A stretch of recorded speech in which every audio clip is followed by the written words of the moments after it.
Uma produção Domínio Público Audiolivros de Agatha Christie. Problema a bordo. Narração Jaime Maciel. Coronel Clapperton!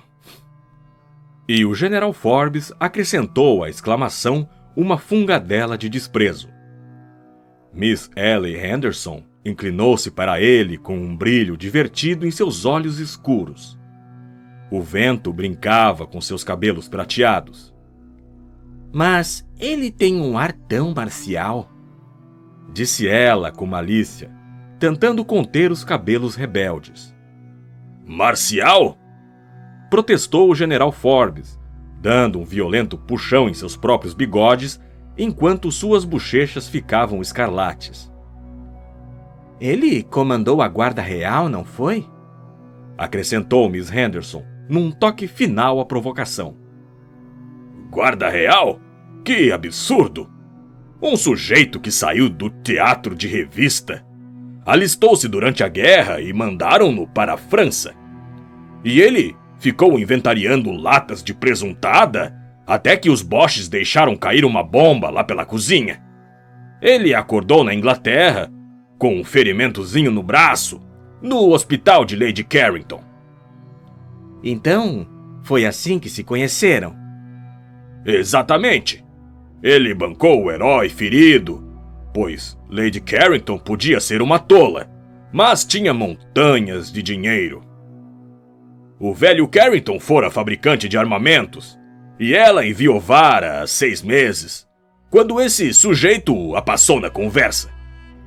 Foi ela que lhe arranjou um cargo qualquer no Ministério da Guerra. Coronel Clapperton. Pois sim. E o general fungou novamente. Então, antes da guerra, ele era do teatro de revista? Murmurou Miss Henderson, tentando fazer uma síntese entre a imagem do distinto oficial e a de um comediante vulgar, dizendo piadas de duplo sentido. Exatamente. Foi o velho Bassington French quem me contou. E sua fonte de informações foi o velho Badge Cotterill, que por sua vez soube da história por Snox Parker. Então, não pode mesmo restar dúvida alguma, afirmou Miss Henderson categórica. Um leve sorriso passou pelo rosto do homem baixinho, sentado ao lado deles. Miss Henderson, muito observadora, notou o sorriso provocado por sua ironia. Ironia esta que o general fora incapaz de perceber. O general, alheio a tudo, consultou o relógio, levantou-se e declarou: Está na hora dos meus exercícios. Preciso conservar-me em forma. E dirigiu-se para o convés. Miss Henderson virou-se para o homenzinho do sorriso, num discreto convite a uma conversa. Ele tem um bocado de energia, não é mesmo? Disse o companheiro. Costuma dar exatamente 48 voltas ao convés. E que velho fofoqueiro! Ainda dizem que as mulheres é que gostam de falar da vida alheia. Que falsidade! Os franceses são muito galantes, disse Miss Henderson, sorrindo. Era quase uma pergunta. O homenzinho respondeu prontamente. Sou belga, madame. Ah, belga. Hercule Poirot, às suas ordens. O nome lhe era familiar. Onde o ouvira? Está gostando da viagem, Mr. Poirot? Para ser franco, não. Foi uma tolice da minha parte ter me deixado persuadir. Eu detesto La Mer. Suas águas não ficam paradas nem por um único minuto. No momento está calmo. Poirot admitiu o fato de má vontade. No momento está. E sinto vida nova. Tornei-me a me interessar pelo que me cerca. Por exemplo, pela sua habilidade em lidar com o General Forbes. Refere-se a... Miss Henderson hesitou. Seus métodos de desenterrar aquelas informações picantes foram admiráveis. Miss Henderson riu sem inibição. Calculei que o velho pularia a menção da guarda real. Ela inclinou-se para ele e confidenciou-lhe. Confesso que adoro mexericos. Quanto mais picantes, melhor. Poirot fitou pensativo a silhueta esbelta, bem conservada, os penetrantes olhos escuros e os cabelos grisalhos daquela mulher de 45 anos, que não se preocupava em esconder a idade. De repente, Ellie exclamou. Agora me lembro. O senhor não é o grande detetive?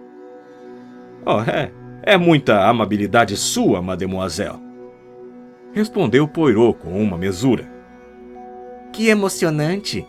Está investigando algum caso misterioso? Será que temos um criminoso entre nós? Ou estarei sendo indiscreta? Não, nem um pouco. Sinto desapontá-la, mas... estou aqui para me divertir, como todos os outros.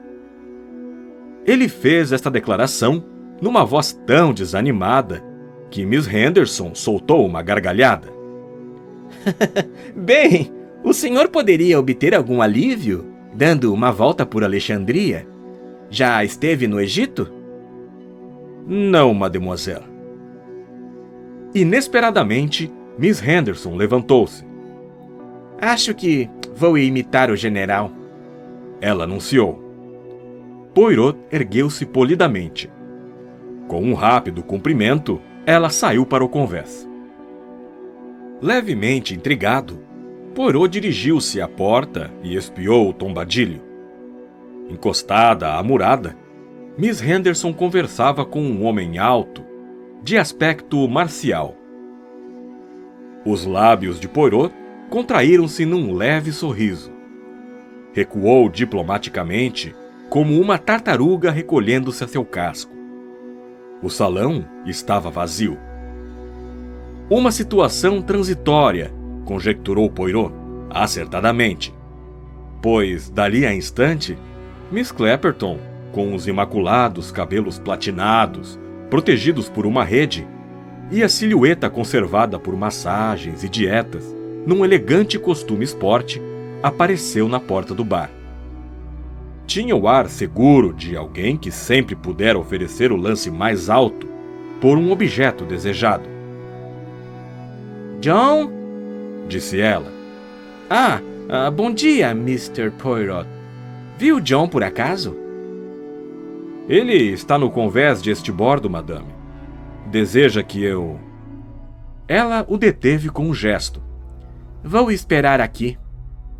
E ela sentou-se ao seu lado com a pose de uma rainha. À distância, ela aparentava uns 28 anos, mas de perto, apesar da maquiagem perfeita e das sobrancelhas impecáveis, dir-se-ia ter 55, em vez dos seus verdadeiros 49 anos. Seus olhos azuis claros, de pupilas diminutas, eram duros e secos. Senti sua falta no jantar de ontem, disse ela. Mas o mar estava um pouco agitado, não é mesmo? Precisamente. Poirot concordou plenamente. Eu nunca enjoo, felizmente, disse Miss Clapperton. Digo felizmente porque, se enjoasse, poderia até morrer com esse meu coração fraco. Sofre do coração, madame? Sofro. Preciso tomar o máximo cuidado. Todos os especialistas dizem que não posso me cansar.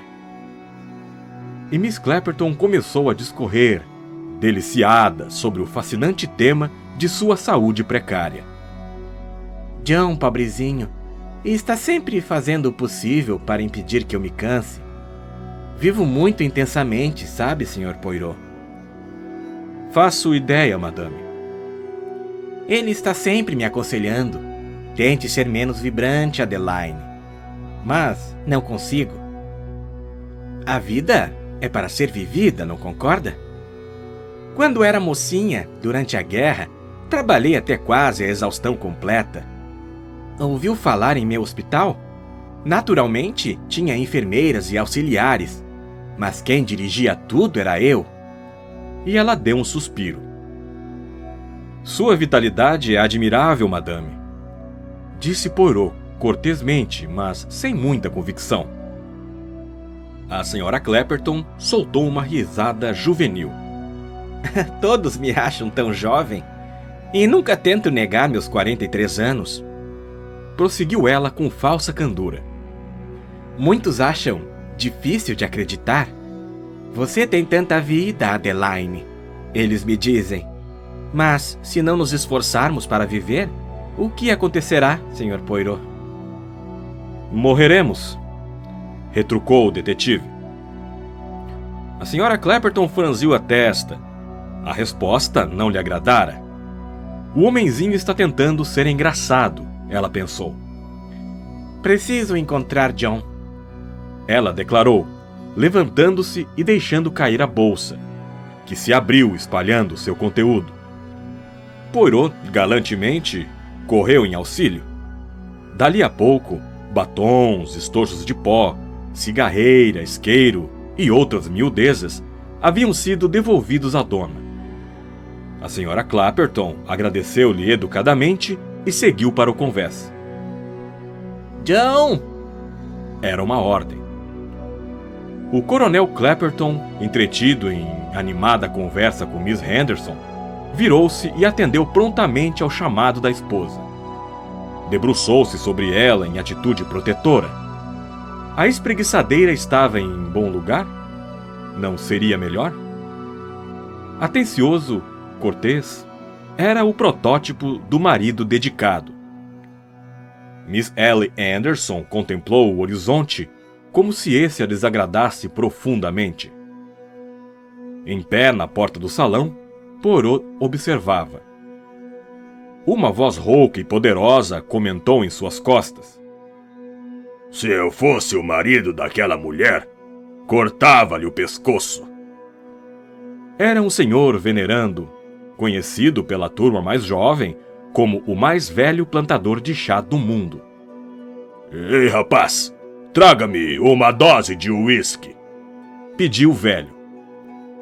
Poirot abaixou-se para apanhar um pedaço de papel que sobrara dos pertences da senhora Clapperton.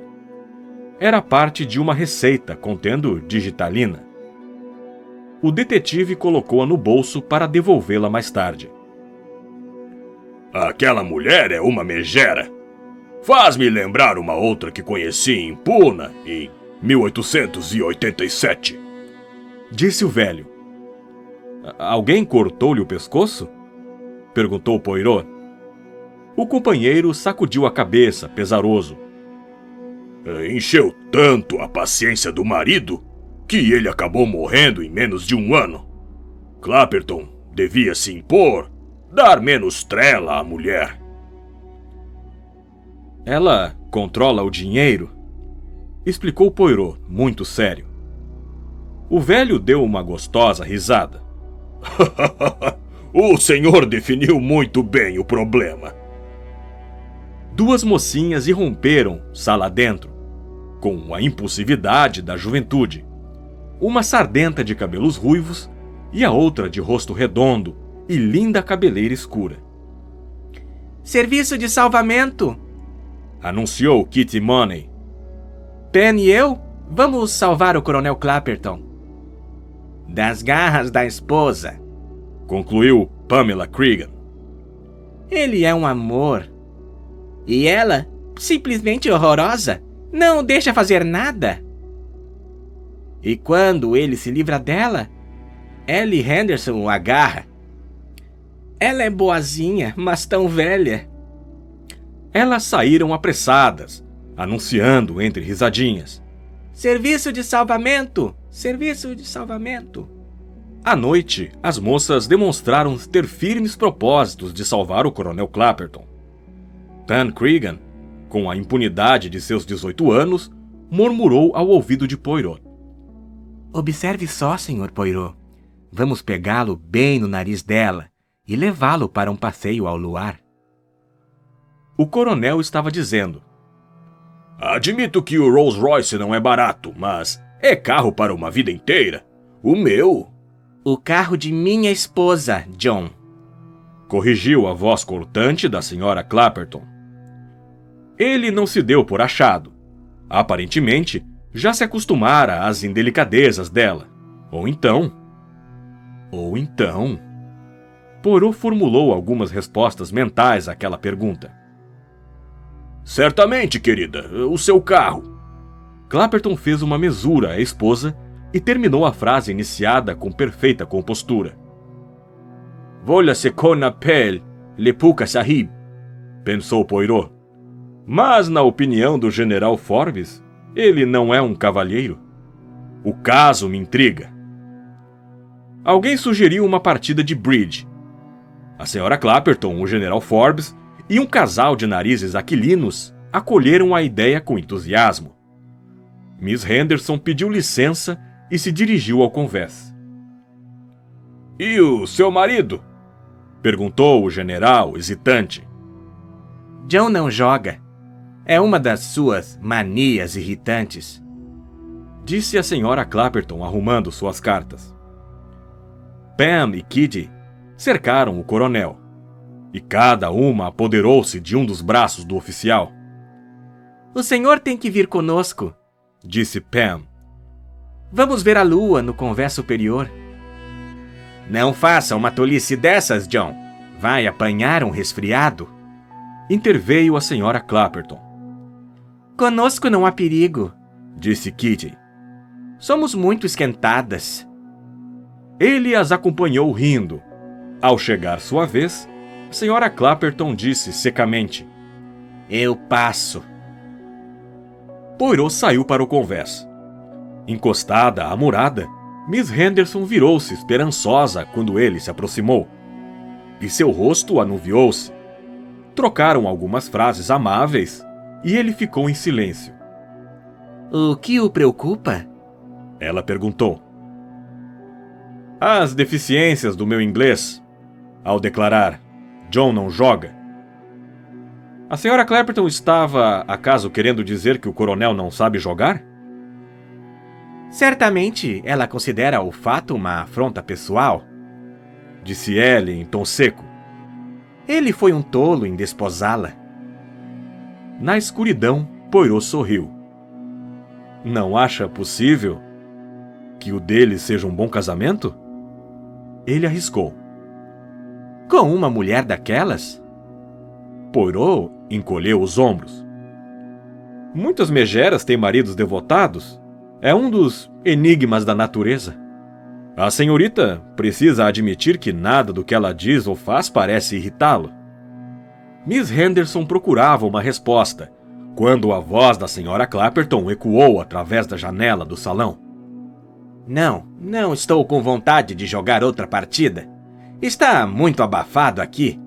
Vou apanhar um pouco de ar no convés superior. Boa noite, eu vou dormir, disse Miss Henderson, e retirou-se abruptamente. Poirot dirigiu-se para o salão de estar. A única mesa ocupada era a do coronel com as duas moças. Ele as entretinha com alguns truques de baralho, e observando a destreza com que ele manejava as cartas, Poirot lembrou-se das histórias do general sobre o teatro de variedades. Vejo que, apesar de não jogar bridge, gosta de baralho? Comentou o detetive. Tenho minhas razões para não jogar, disse Clapperton com um sorriso encantador. Vou lhe mostrar. Vamos jogar uma partida? E ele deu as cartas com rapidez. Que tal? Disse ele enquanto os companheiros arrumavam suas cartas, e deu uma risada ante a expressão estupefata do rosto de Kitty. Colocou suas cartas na mesa e os outros o imitaram. Kitty tinha a sequência completa de paus. Sr. Poirot, a de copas. Pam, a de ouros. E ele próprio a de espadas. Estão vendo só? Disse o coronel. É melhor manter-me afastado das mesas de jogo. Meus parceiros podem implicar com a minha sorte excessiva. Kiri não se conformava. Como conseguiu fazer uma coisa dessas? Eu não percebi nada. As mãos foram mais rápidas que os olhos, sentenciou Poirot. Os olhos do coronel mudaram de expressão, como se percebesse que havia, por alguns momentos, desafivelado a máscara. Poirot sorriu. O prestigiador, escondido sob o disfarce do perfeito cavalheiro, aparecera. Na madrugada seguinte, o navio atracou em Alexandria. Quando Poirot subiu para o café, encontrou as duas moças prontas para desembarcar, conversando com o coronel Clapperton. Vamos logo, disse Kiri afobada. Os funcionários da alfândega vão descer agora. O senhor virá conosco, não? Não vai nos deixar ir à terra sozinhas, vai? Pense nas coisas terríveis que podem nos acontecer. Não devem mesmo descer sozinhas, concordou o coronel sorrindo. Mas acho que a minha esposa não está com disposição de passear. Que pena, disse Pam. Mas ela terá um dia inteirinho para descansar. O coronel Clapperton hesitou. Evidentemente, seu desejo de dar uma escapadela era bem forte.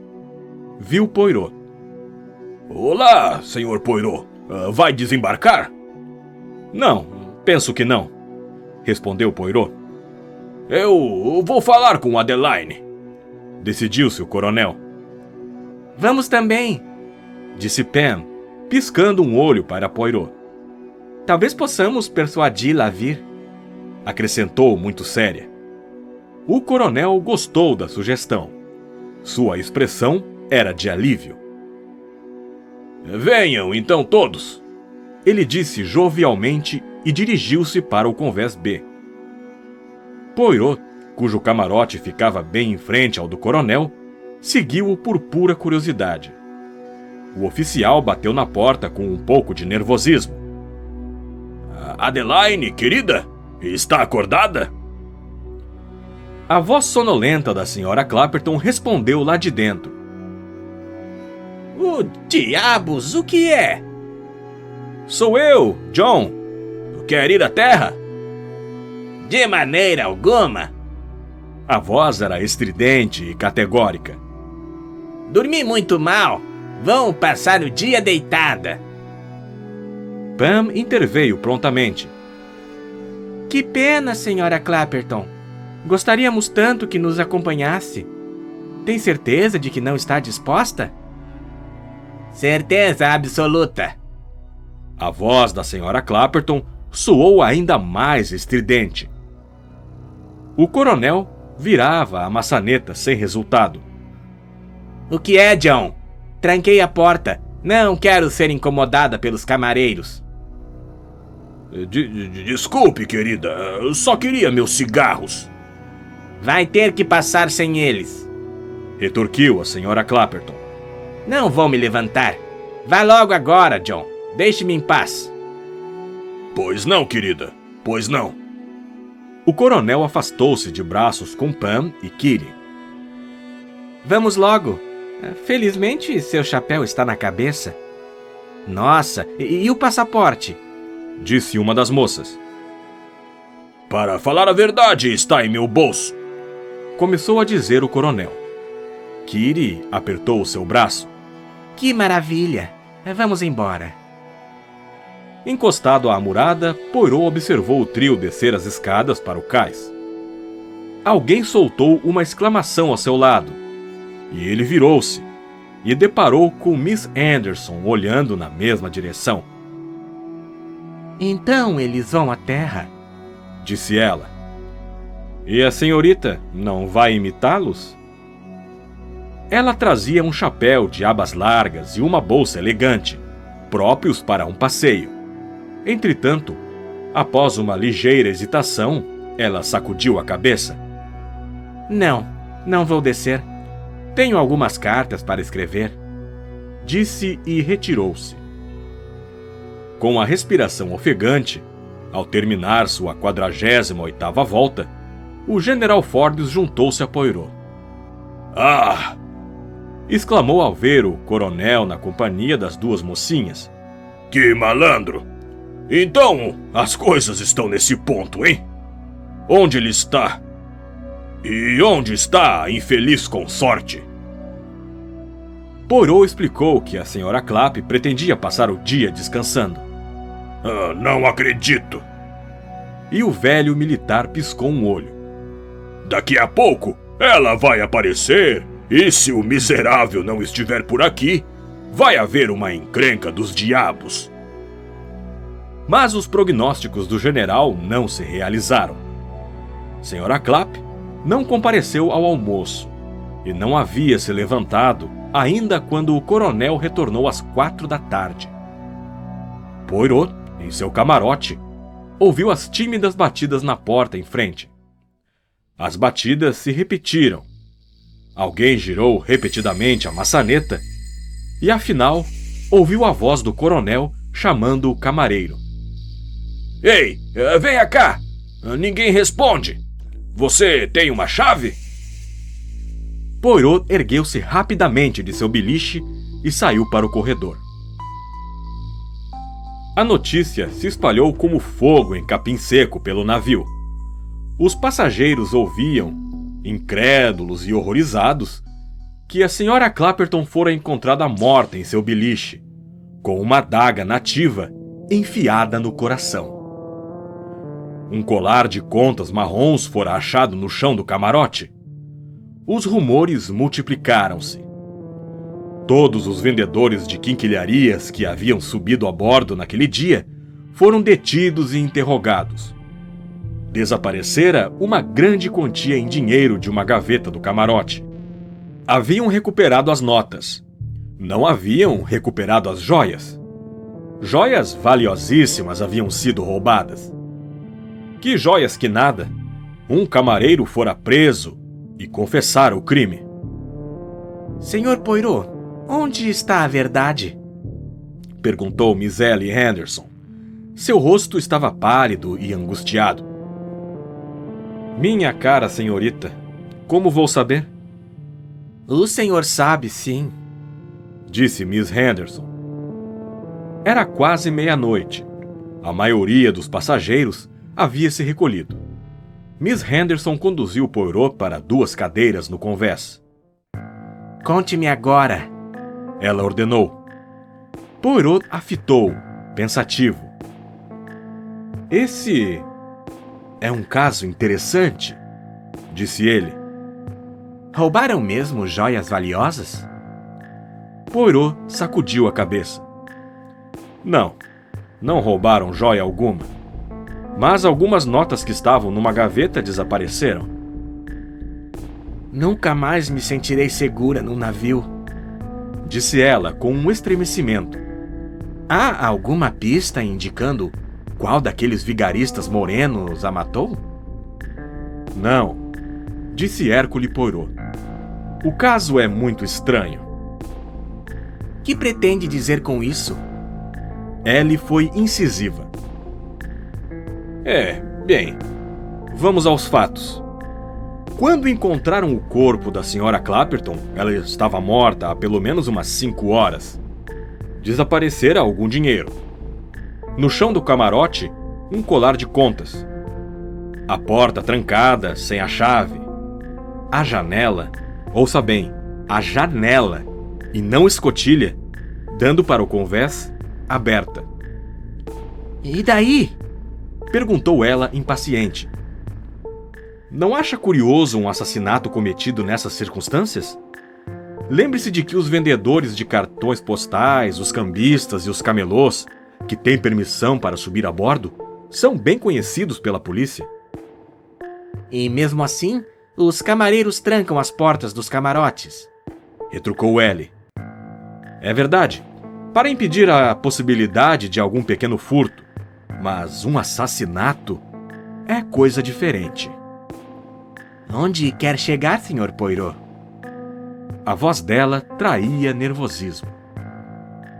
Estou pensando na porta trancada. Miss Henderson refletiu. Nada vejo de estranho nisso. O assassino saiu pela porta, trancou-a e levou a chave para retardar a descoberta do crime. Uma providência inteligente, pois só descobriram o corpo às 4 da tarde. Não, mademoiselle. Não está percebendo aonde quero chegar. O que me preocupa não é como ele saiu, mas como ele entrou. Pela janela, naturalmente. C'est possível. Mas ela é bem estreita. E há sempre gente passeando pelo convés. Então, ele entrou pela porta, ora? Disse Miss Henderson, já impaciente. Mas mademoiselle se esquece de que a senhora Clapperton trancou a porta por dentro antes do coronel sair do navio. Ele tentou abrir a porta e vimos que estava trancada. Bobagem! Simplesmente emperrou. Ou ele não virou direito a maçaneta? Não estamos nos baseando só nas palavras dele. Nós ouvimos a senhora Clapperton dizer que trancara a porta à chave. Nós?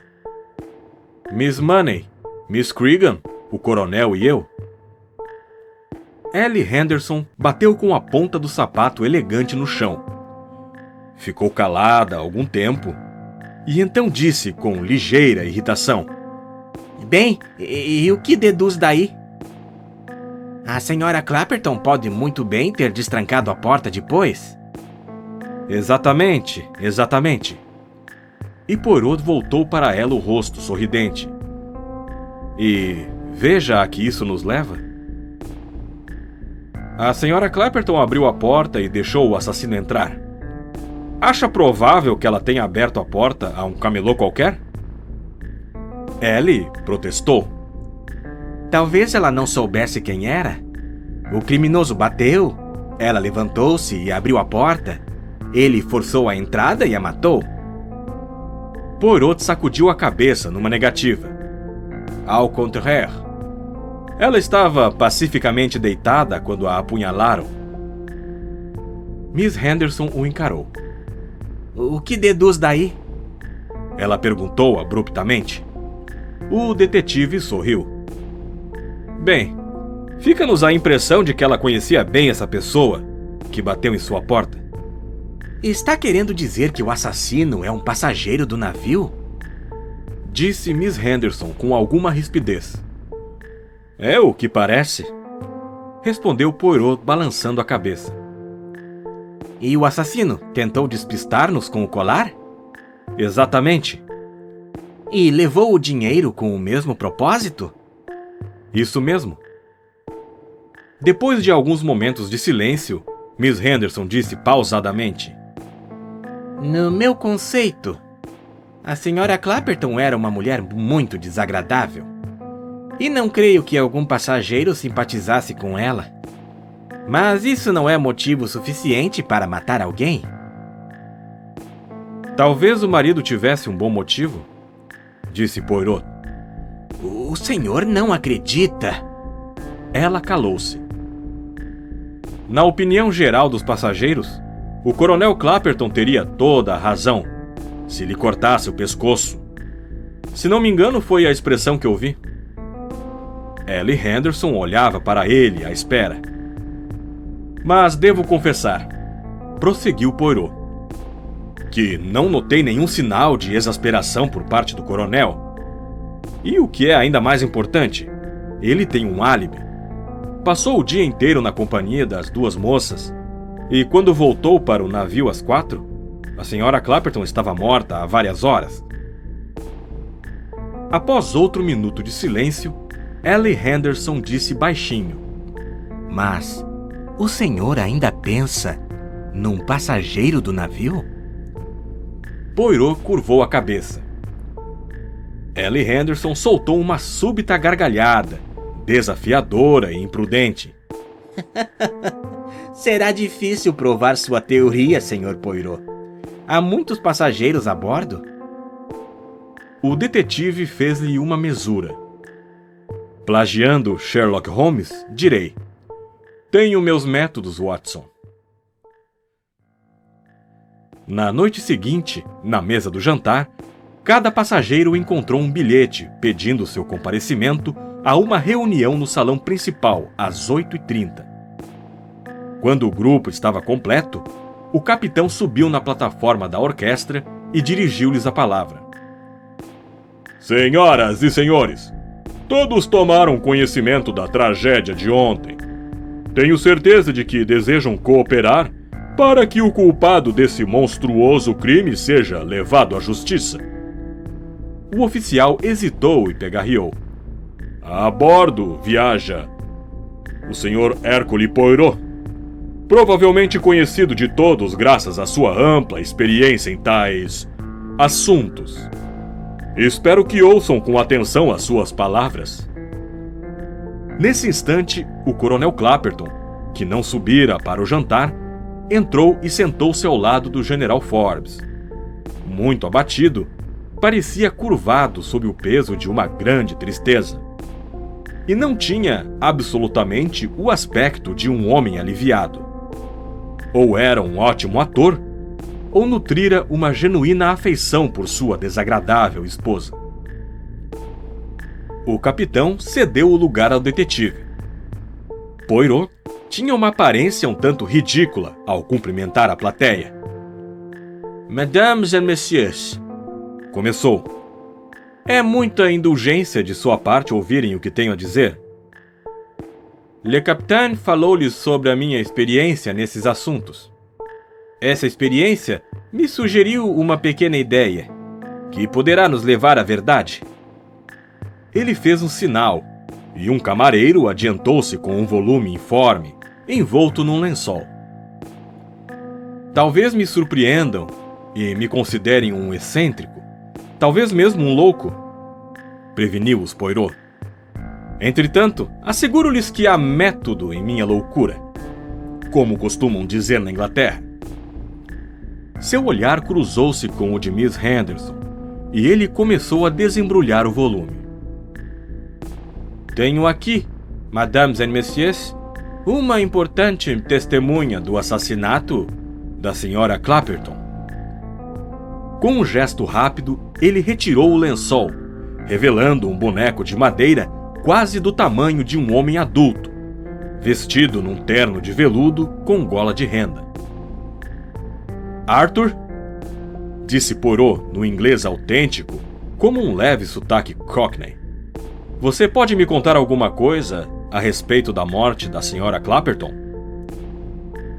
O pescoço do boneco oscilou. Seu maxilar de madeira abriu-se, e uma voz estridente e aguda de mulher disse: O que é, John? Tranquei a porta. Não quero ser incomodada pelos camareiros. Ouviu-se um grito abafado. Uma cadeira caiu ao chão. Um homem levantou-se, cambaleando, com a mão no pescoço, tentando falar, tentando. Subitamente, seus joelhos dobraram-se e ele estatelou-se no chão. Era o Coronel Clapperton. Poirot e o médico de bordo ergueram-se ao lado do corpo. Tudo acabado, infelizmente. Coração, disse o médico sucinto. Poirot balançou a cabeça. Foi o choque de ter sido descoberto, disse ele, e virou-se para o General Forbes.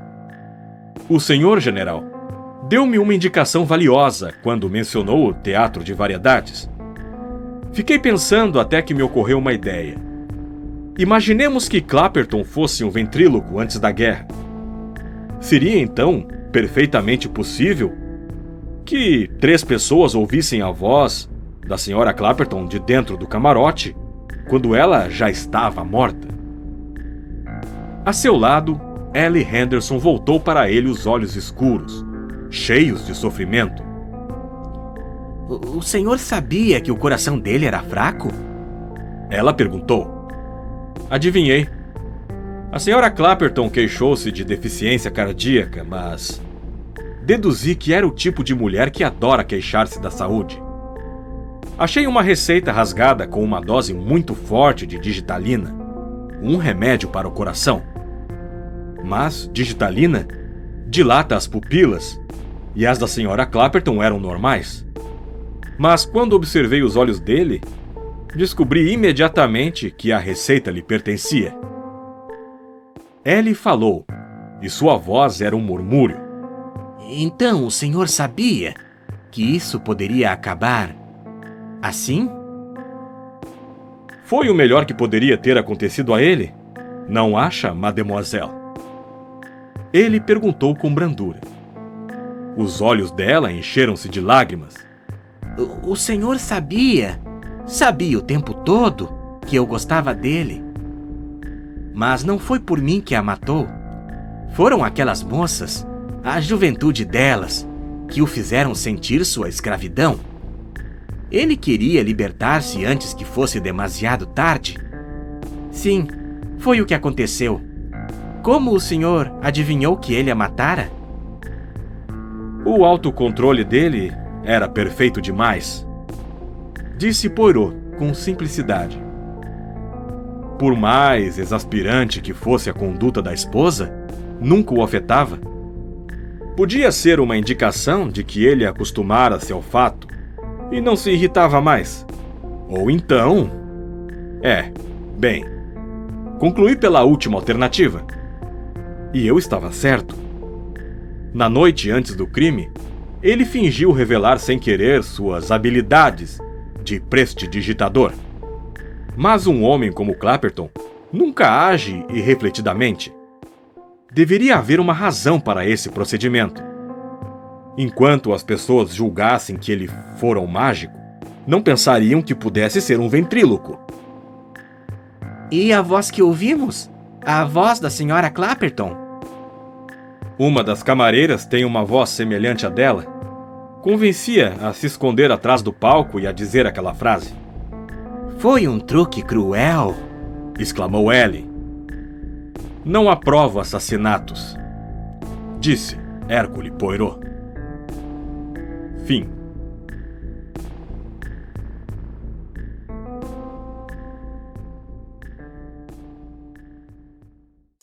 Você acaba de assistir Perigo a Bordo, de Agatha Christie. Para continuar ouvindo contos como esse, não deixe de curtir, compartilhar e se inscrever no nosso canal. Cada vez que você divulga o canal Domínio Público Audiolivros, você está ajudando o mesmo a crescer e a literatura a se espalhar pelos 4 cantos do Brasil. Obrigado pela sua audiência e nos vemos de novo aqui no canal Domínio Público Audiolivros.